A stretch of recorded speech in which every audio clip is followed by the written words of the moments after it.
Magandang umaga po ulit, Sir Nestor Castro. Ah, Una po, magpapakilala po muna ako. Ako po si Alexander E. Mataverde Jr. Mula po sa College of Fine Arts, Visual Communication at graduating student po ngayon. At maaari po ba kayong magpakilala, sir?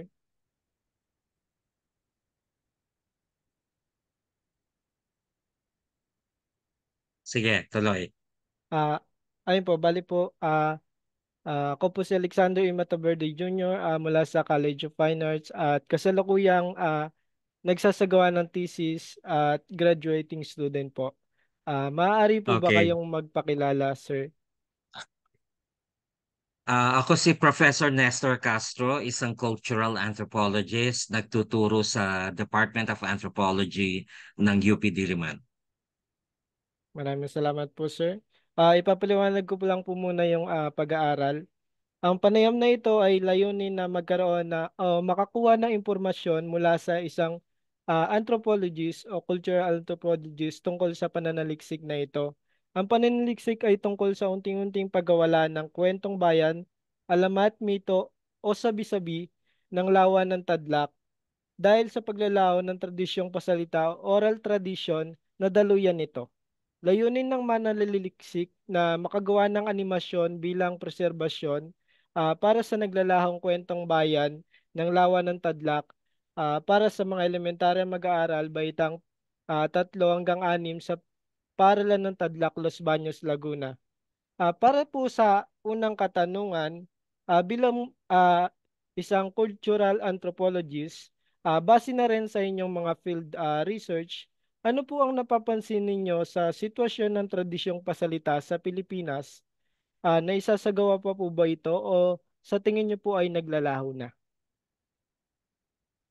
Sa tingin ko, nagpapatuloy pa rin ang tradisyong pasalita sa Pilipinas, pero nagbabago siya ng anyo. Yung mga nakaraang kwento ay yun ang mga naglalaho na, ano? Hmm. Napapalitan ng mga bagong kwento, pero sa paraang pasalita pa rin.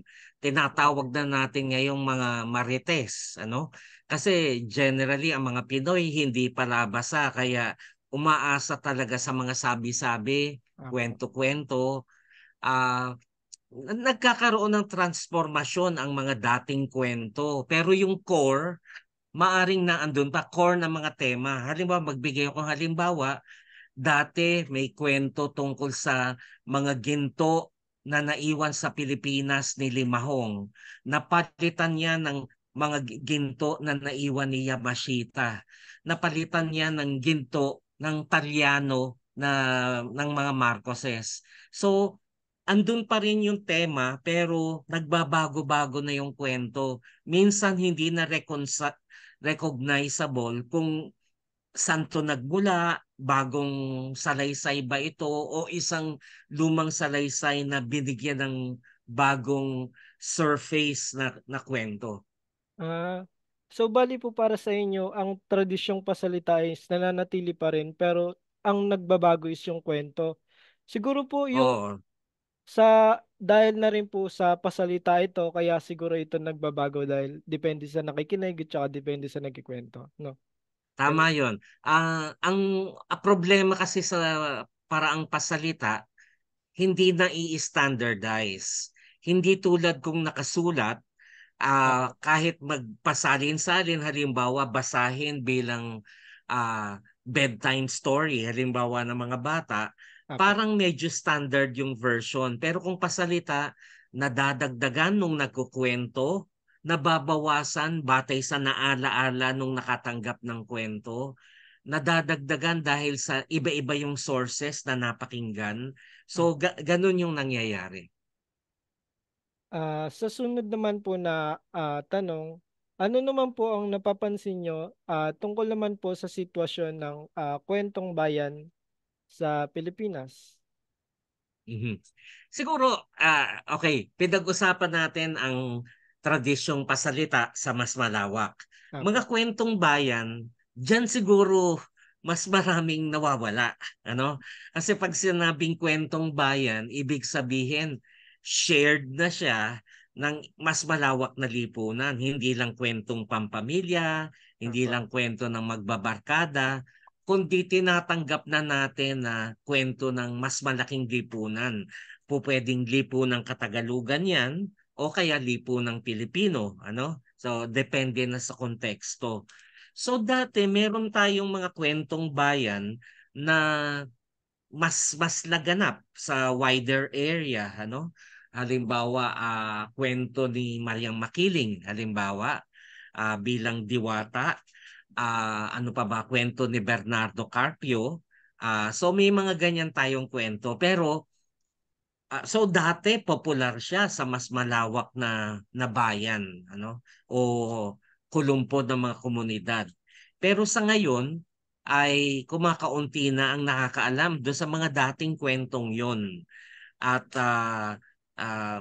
minsan pa nga naisulat na 'yan, ano?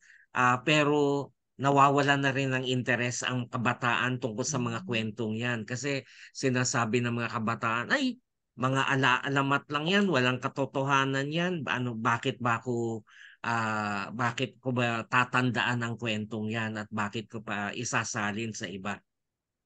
Opo. So sa napapansin niyo pong, pagkawala ng kuwentong bayan, ano po kaya ang sa tingin niyong dahilan nito? Mm.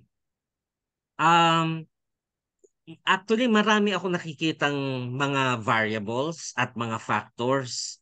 Opo. Hindi ko siguro matutukoy kung alin ang pangunahin doon sa mga yon, ano. Isa ay ang pagbabago na rin ng henerasyon.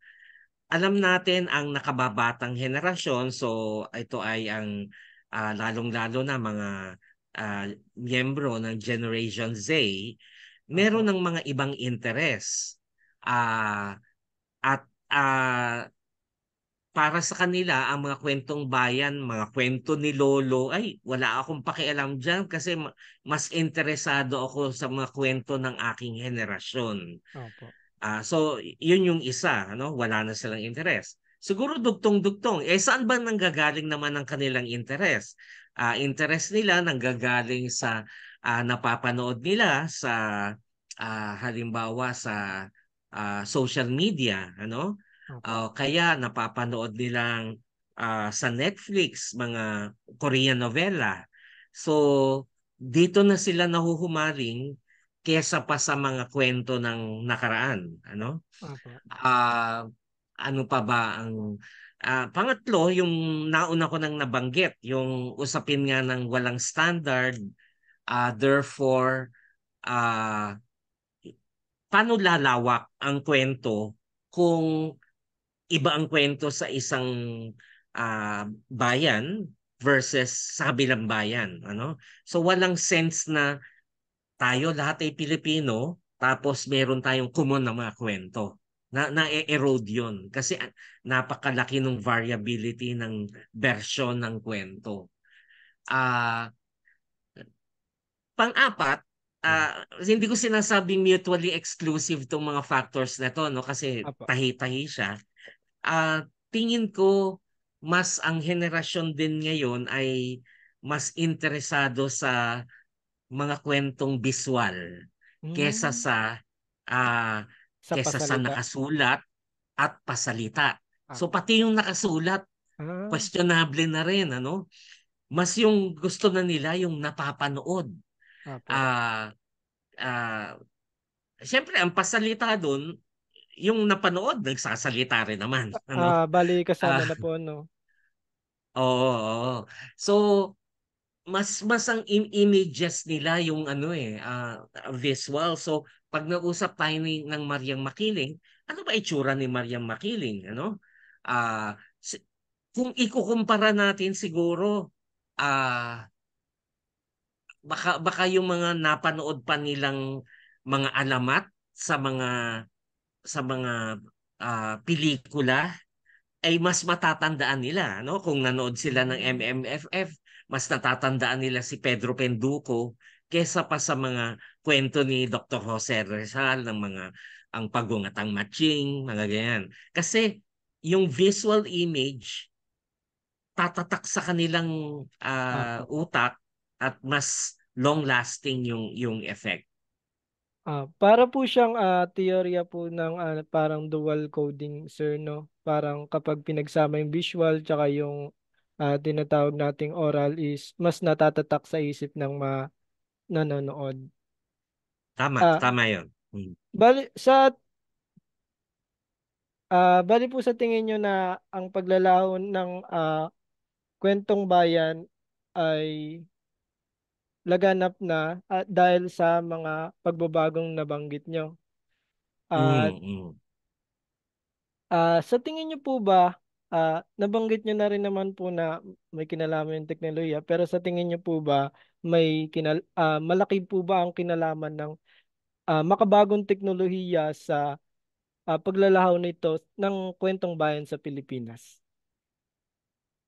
Malaki ang kinalaman talaga ng teknolohiya. So pag inag-uusapan natin dito, unang-una na ang internet, ano? Na isa sa mga napaka-importanteng imbensyon sa panahon ng globalisasyon. Opo. Ah, dahil dito, syempre may labanan ng mga kwento sa digital world, ano? At kung ano yung mas laganap na kwento, yun ang mas naipapasa-pasa. Yung mga madalang na maikwento, nakakalimutan o naisasantabi, ano? Opo. Alalahanin natin na sa sa internet, merong tinatawag na algorithm, ano, na kung ano yung mas lagi mong pinapanood, yun at yun lagi ang nakikita mo, ano? Um, So halimbawa kung mahilig ka manood ng Korean novela, mga kwentong Koreano, ano? Kahit kwentong bayan 'yun ng mga Koreano, ano? Kasi pwedeng kwentong bayan din 'yun ng mga Koreano, ginawang pelikulang Koreano. At mahilig ka sa manood ng ganon, 'yun ang laging lalabas lumilitaw sa opo, sa yung newsfeed. sa yung mga account, ano? Whether sa Facebook, sa Netflix at iba pa. So nakaka-apekto. Pero ito yung challenge ko, ano, mukhang pagtalon to sa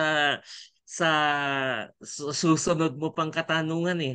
Kasi rin naman, kulang yung magawa sa social media o sa internet ng mga mensahe, kwento, images na nanggagaling sa kwentong bayang Pilipino.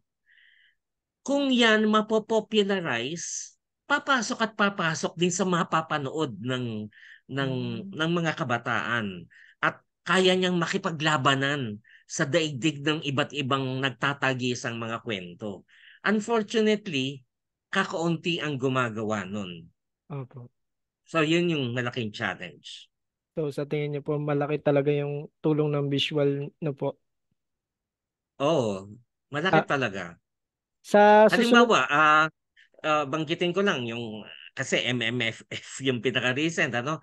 Halimbawa, kung ang best picture syempre Firefly, yung image doon ni Daragang Magayon, na ando ng mayon tapos ano siya, diwata tapos may corona ng ulap, baka mas matatandaan pa yan ng mga bata ngayon kaysa sa anuman ang binabasa nilang alamat na ni-require ng mga teacher nila. Dahil yun nga, visual imprint sa ating brain yung nakita nila at nag-enjoy sila sa panonood ng pelikula. Ibig sabihin, napukaw ang kanilang interest at therefore maghahanap sila ng mga similar na tema ng mga gusto nilang mapanood. opo, sa interest po ng mga kabataan no po. Sa susunod naman, Dugtungan nga ko ay, lang kasi meron kasing pananaw na parang yung mga lumang kwento sa pananaw ng mga bata parang boring. ay, Parang anong relevance nito sa buhay ko? Ano yung thrill dito sa kwentong ito? Pero kapag nirepackage mo sa modernong konteksto ng kasalukuyan, maaari silang magkaroon ng interes. ah, Sige. Apo. Sa susunod naman po na katanungan, inyong palagay po o opinion, dapat po bang ipreserba ang mga kwentong bayan? At bakit po? Oo, ako ay naandun sa panig na dapat maipreserba ang mga kwentong bayan at ang pamamaraan ng pagpepreserba nito ay sa pamamagitan ng patuloy na pagsasalaysay tungkol dito sa iba't iba mang forma o iba't iba mang pamamaraan. Ngayon kung bakit, dahil ito ay parte ng identidad nating mga Pilipino. Pansinin, ah, ewan ko kung baka magkaiba tayo ng elementary o high school background, pero kung babalikan ko nung aking sa pag-aaral ko ng elementarya, later high school, nag-aaral kami ng mga mythology, ano? At mas familiar ako sa Greek at Roman mythology.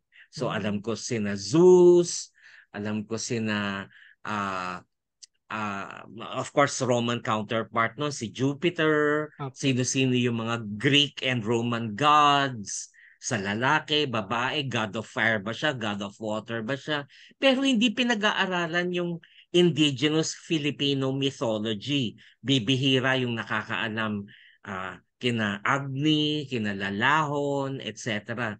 So, culprit din ang eskwelahan, ang educational system. Mas na ipapasa yung mga nakukuha natin sa labas ng ating kultura. Ngayon, dahil doon nagkakaroon tayo ng sense of anomie, ibig sabihin nabubura yung identidad nating mga Pilipino, mas nakakapag-identify pa tayo sa identidad ng mga Amerikano o ng mga Europeans. Pero pag tinanong mo, ano ba ang mga kwentong bayan ng mga Manobo? Sa mga Mangyan ba, ano ang kanilang mga alamat, mga epiko? Hindi natin alam yon kasi hindi napapag-usapan. Siguro serye, hindi na nasasaliksik, hindi na iso sa dokumento, hindi na isusulat, at hindi na isasalin sa iba't ibang klase ng media. Ah, So, yun ang kinakailangan para ito ay magpatuloy. opo. Maraming salamat po sa Siguro idugtong ko lang din, ay pasensya na sige. madagdag Okay ako. lang po. Ah, ang iba't ibang kultura kasi, meron silang mga pinanghahawakan ng mga culture traits, ano? Yung kapag nakita nila, simboliko, ma-identify nila, ay, ano yan, kulturang Chino yan. Halimbawa, may nagcha-chopsticks, Opo. merong certain characters, merong paniniwala sa Year of the Dragon, merong bagwa. So, ang isang Chino, meron siyang sense of pride na, ay, produkto yan ng kultura namin, kulturang Chino. Pero sa mga Pilipino, may mangilan-ngilan, pero hindi natin napagtatahi-tahi ano-ano yung mga yon bilang simbolo ng ating kultura. At kami mga antropologista naniniwala na mga cultural symbols ay napakalakas. Ano? May Ah, mangilan-ngilan tulad ng halimbawa pag nakita natin parol, ay ano yan? Ito ang pamamaraan ng mga Pilipino sa pagdiriwang ng Pasko. Kasi unique sa atin yung parol. Pero yung mga iba pa, hindi na natin alam, ano? O yung iba pa, sadyang binubura. Halimbawa, jeepney, isang ah, cultural icon, binubura pa ng ating gobyerno. So, bagay po. ito yung problema, no? So, iyon madali yung mga parol, mga jeepney kasi tangible yon, ano? Nakikita, nahawakan. Pero yung mga intangibles, tulad ng mga kwentong bayan, yun yung hindi agad nakikita at therefore mas madaling mawala. Ah, Maliban na lang kung ipapaalala sa atin sa pamamagitan ng mga napapanood natin, mga sinasayaw, halimbawa mga kinakanta, doon maaaring magpatuloy at magpatuloy. opo. Ah, dadako naman po tayo sa tungkol sa pag-aaral ng mananaliksik tungkol sa kwentong bayan po. Sa napapansin niyo po ba sa mga kabataan ngayon, tingin niyo po ba interesado po ba sila makinig ng kwentong bayan at bakit? Pero parang nasagot niyo na po. Tama po. Ah, tingin ko kung yung bata na talagang halimbawa preschool, Apo. maaring interesado pa sila kasi ang mga nurse nasa nursery, nasa kinder, talagang uhaw na uhaw yan sa mga kwento, Opo. ano? Lalo na kwento ng matanda sa mga bata. Pero habang lumalaki na, nasa elementarya na, nasa high school na, at na-expose na sa iba pang mga sources ng kwento, lalo na mga kwentong hindi katutubo sa atin, nawawala at nawawala na yung interest doon sa mga katutubong kwentong bayan. At may tendency na magkumpara na, ay, mga kwentong Pilipino, mga napaka-boring naman, napaka-weird, na hindi kapani-paniwala. Opo. Samantalang yung mga kwento na ginagawa ng Marvel na nakabase sa mythology, tulad ng Aquaman, halimbawa, ay mas na-excite ang mga manonood. So, yun yung challenge. Opo. Ayun din po yung napansin ko sa mga kinapanayam ko tulad ng ng grade ng high school teacher tsaka ng kindergarten teacher na nire-recommenda nila sa akin na ang kunin kong respondents is yung mga mas bata kasi wala nang interest yung mga high school part, Mhm, ganyan po. mhm. Kaya po ang Ah, 3 to 6 ang kinuha kong tama yun. Mhm. respondents. Sunod naman po na katanungan, sa papanong paraan kaya sila magiging interesado sa tingin niyo po? Ayan, medyo sinagot ko na rin. Ay, Tingin ko, yung mga kwentong bayan ng nakaraan, unang-una kailangang dokumento, maisulat. Ano? Meron namang iba na nakasulat, lalong-lalo na sa mga akademikong libro. Ano? Merong isang volume ng mga epiko ng mga Pilipino. So, okay, naandyan, preserved yan. Pero hindi siya tumatago sa popular knowledge. Naiiwan lang siya sa academics. At depende na lang sa teacher o sa professor paano siya uh, ini-impart sa iba. At alam naman natin sa maraming estudyante, kapag required siya na babasahin, baka may resistance. Instead mm, ng ma-excite siya na basahin, ano na, ba to? Ang haba-haba. parang Tapos, naboboring po. ano ba yan? Hindi ko naintindihan ang lalalim ng salita. Ano? Merong mga terminong hindi na ginagamit sa kasalukuyan. So, tingin ko, yon nagawa naman yung dokumentasyon, pero marami pa tayong mga kwentong bayan na hindi na document, ano, lalong na yung mga sa iba't iba na, kasi tayo binubuo ng iba't ibang ethnic groups sa ating bansa. Marami sa iba't ibang ethnic groups sa Pilipinas, hindi pa na idodokumento at dapat maidokumento yon. Pero ang susunod na step ay maipopularize. Ah, Siguro binabati ko yung ilang efforts sa limbawa ng Adarna Publications Mm. na ah, gumagawa sila ng mga comic books para sa mga bata. Ah, yung ibang mga kwento, mga bagong kwento, pero may mga kwento ring nakabatay sa nakaraan, ano?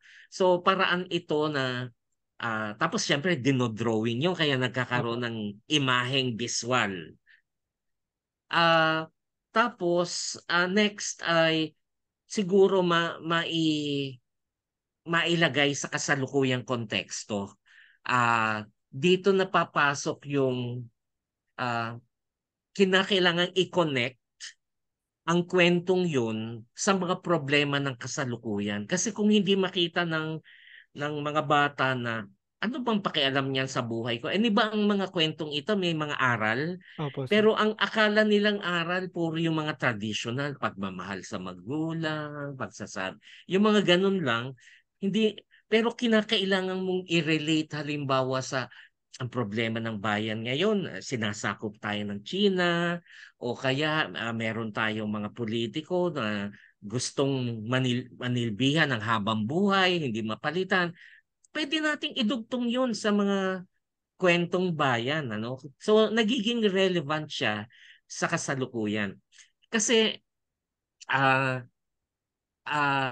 sa pagkakaintindi ko yung konsepto ng cultural heritage at ang kwentong bayan ay parte ng cultural heritage. Hindi maituturong na cultural heritage kung kwento lang ng nakaraan at hindi na pinagpapatuloy ang kwentong yon sa kasalukuyan. So, talagang maaring merong spin na ang mga kwentong ito ay nagkakaroon na ng mga karagdagan. Wala akong nakikitang masama doon kasi Hmm, yun ang paraan para magpatuloy yung kwento. para mabuhay po. Siyempre, para sa mga academics, pwede silang may study tungkol sa ang orihinal na kwentong bayan ng White Lady at merong modernong interpretasyon Hmm, tungkol sa White Lady. So, yun ay usapin pang akademiko pero wag nating ipilit yun at yung mamamayan kasi ang ordinaryong mamamayan ang magsasabi kung dapat bang magpatuloy o hindi ang kwentong ito. apo. So bali po ang sa board po ng inyong sagot, ang una po is para makupukaw yung interest ng kabataan ay kailangan maging popular at sa pamamagitan ng visual. At sa pangalawa naman po is dapat may konekta sa makabagong kaugalian. Tama po ba? Tama. Mhm. Tungkol naman po sa kabataan at makabagong teknolohiya, sa napapansin niyo po ba sa mga kabataan, tingin niyo po ba ay sobrang nahuhumaling na sila sa makabagong teknolohiya at bakit? Oo, talaga, walang duda sa ganyan, ano. At yung mga miyembro ng mas nakakatandang henerasyon, sila naman yung parang mga dinosaur, ano, na hindi na natututo o kaya kailangan magpatuto sa mga kabataan.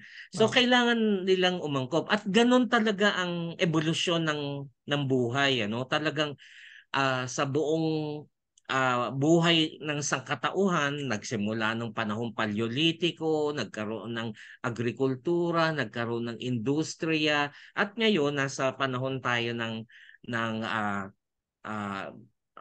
ng internet, ano, ng connectedness dahil sa globalization. So, talagang ang teknolohiya nakakaapekto at kung hahayaan lamang natin ng teknolohiya nang hindi tayo nag-i-intervene sa content, talagang pupwedeng mawala ang mga kwento ng nakaraan. Pero sa aking palagay, ang makabagong teknolohiya ay isang challenge na dapat nating sunggaban para naman maipalaganap ang ating sariling agenda, ang agendang Pilipino. Ang agenda ng pagpapatuloy ng identidad ng mga Pilipino, ang agenda ng pagpapatuloy ng ating mga kwentong bayan. so bali po sa nasabi nyo, parang dapat pong ah, labanan, kumbaga, dapat, ganun po ba? Ah, hindi ko alam kung ang termino ay labanan. Ang sa akin ay sunggaban ang Hmm, makabagong teknolohiya at gamitin natin 'to para sa ating sariling kapakanan. apo. Ah, kasi sa nakaraan kasi lagi nating sinisisi ang teknolohiya ay dahil sa internet lagi lang nang napapanood namin mga Korean novela o dati mga Mexican novela, ano. Ah, pero napakinggan ko halimbawa ang ilang mga katutubo sa ibang mga kultura, halimbawa mga nakausap ko ang mga Papuan ng Papua New Guinea. Sabi nila ginagamit namin ang internet para lumikha ng aming sariling mga programa at mga content para sa aming sariling kultura. Hmm, So, may tagisan, ano? Hindi siguro labanan kasi ang labanan parang aalisin mo to. apo. Hindi naman, pwede namang magkasabayan 'yan. May interest ka sa Korean novela, walang masama ron. Hmm. May interest ka rin sa mga content na pang Pilipino. At yun, maipagsabay-sabay natin yung mga yon. Ah, So, pahusayin natin yung ating sarili. bali po parang may pagsabay yung teknolohiya sa kultura, parang ganun po. Mhm. Sa susunod naman po na katanungan, tungkol naman po sa lawan ng tadlak, which is yung pag-aaral ng mananaliksik. Ang lawan ng tadlak ay mayaman sa kwentong bayan. At ayon sa mga nakapanayam ng mananaliksik at sa survey mula sa mga elementarya mag-aaral, ay hindi na naipapasa lalo na ng kanilang mga magulang, lolo at lola ang kwentong bayan ng kanilang lugar at tanging mga guro na lamang ang nakapagpapasa nito sa kanila. Nawawala din ang interes ng kabataan sa pakikinig ng kwento mula sa tradisyong pasalita at mas naumaling sa makabagong teknolohiya base ito sa panayam na nakalap. Ang tanong po ay mahalaga po bang malaman ng mga tao ang kwentong bayan ng kanilang lugar at bakit? Humihingi ako ng paumanhin na yung kwentong bayan Eh, tungkol sa Tadlak. okay, Kahit ako sige. mismo, hindi pamilyar. Pero ako, taga Pasig, marami rin kaming kwentong bayan na lokal. Ano? Kwentong Opo. bayan ng Kuweba ni Doña Jeronima, kwentong bayan ng Sirena sa Ilog Pasig, o yung tinatawag na Mutya ng Pasig. Marami dyan. Hindi na alam ng mga Pasigenyo. Ano? Marami, alam nila, oo nga, may logo tayo ng Sirena, pero hindi nila alam kung bakit. So, ah, napaka-importante ng mga lokal na kwentong bayan kasi hindi naman po pwedeng puro national yung ating identidad. Kasi masyadong malayo yun. Ito yung antas ng pamilya, ito yung antas ng bansa, napakalayo na Opo. mag-connect, ano. So kadahil ang mga natatandaan nating mga bayani natin, sina Dr. Jose Rizal, sina Bonifacio, mga leader ng mga pambansang kilusan. Pero yung mga leader natin sa lokal na pamayanan, hindi tayo pamilyar. May mga pagtatalo pa nga kung leader nga ba siya o tulisan yan o hindi gano'n, ano. So kinakailangan masettle yon. Kailangan napapag-usapan at isa na ang mga kwentong bayan so para sa akin ang kasi sabi ko ang kwentong bayan ay nakakatulong sa ating ah, pambansang identidad, ano, pero para sa akin ang identidad ay patong-patong na identidad, ano, meron tayong identidad ng pamilya, identidad ng komunidad, identidad na pangrelihiyon, identidad na ayon sa wika. Hindi yan nagko-conflict sa isa't isa, ano? So, yung lokal na identidad, yun ang malaking gap kasi hindi na nga alam ng mga tao at hindi rin pinag-aaralan sa curriculum ng DepEd. Dahil sasabihin ng DepEd, bahala na yung mga teachers yan sa local level kasi Mhm. paano naman namin isusulat yan, hindi naman yan naging importante ang mark sa pambansang saklaw. Opo. So, merong tungkulin yung mga miyembro rin, ang mga advocates ng kultura sa mga bayan, mga lokalidad, na sila yung magpalaganap at magpatuloy nito. Halimbawa sa amin sa Pasig, ako ay miyembro ng Samahang Pangkasaysayan ng Pasig. Ako yung kasalukuyang Vice President. So parte ng aming mga tungkulin ay pag-aralan ang mga lokal na kwentong bayan at maipalaganap din ito. Hmm. Sa susunod naman po na katanungan, kung ipepreserba po ito, ang mga kwentong bayan, sa palagay niyo po ba magiging epektibo ang pamamaraang animasyon o digital storytelling sa pagkikwento nito sa mga kabataan? Sa tingin ko, yan ang pinaka-epektibo. Dahil, yun, nabanggit ko na nga kasi ang present generation, visual ang, Opo. o audio-visual, ang kanilang, naandun ang kanilang interest. Ano? So, tapos, let us admit, dati meron naman tayong kultura na ng mga comics. Ano? So, meron naman tayong pinanggagalingan. Pero admittedly na improve na yan halimbawa ng mga Hapon. Meron na silang manga at anime at marami sa ating kabataan ay exposed sa ganyan, ano? Opo. So ang version nila ng mga caricature, mga cartoons ay nakabatay na sa anime, halimbawa. So sa tingin ko kinakailangan ding sunggaban ang medium na ito at napaka-epektibo siya para makakuha ng interes ng mga kabataan. Yan. Apa. Ayun din po kasi yung magiging parang ano ko, gagawin ko sa research ko po. Sa panghuling katanungan naman po, ano ang inyong rekomendasyon sa mananaliksik tungkol sa nasabing pag-aaral? Um, sa mga mananaliksik, siyempre, kung sa hanay ng mga historians, merong mga historians na ang espesyalisasyon ay local history. Okay? Meron namang mga folklorists nag-aaral ng mga kwentong bayan.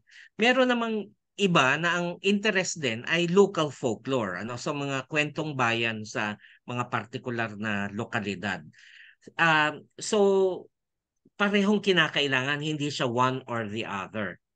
Ang challenge nga sa maraming mga mananaliksik, alamin ang mga kwento sa inyong mga lugar dahil sigurado ako na napakayaman ng inyong lugar. Hindi po pwedeng mag-interview ka ng somebody na tagalabas para alamin, ay, ano ba ang kwentong bayan sa Los Baños? Halimbawa, kinakailangan magsaliksik mismo sa mga matatanda, Opo. sa mga nakakaalam pa ng kwento sa mismong Los Baños para o dating naninirahan doon pero maaring umalis na, para ma-dokumento ang mga kwentong bayan na ito. So Opo. yun yung malaking challenge sa mga mananaliksik. Ah, Ayun lang po ang mga katanungan.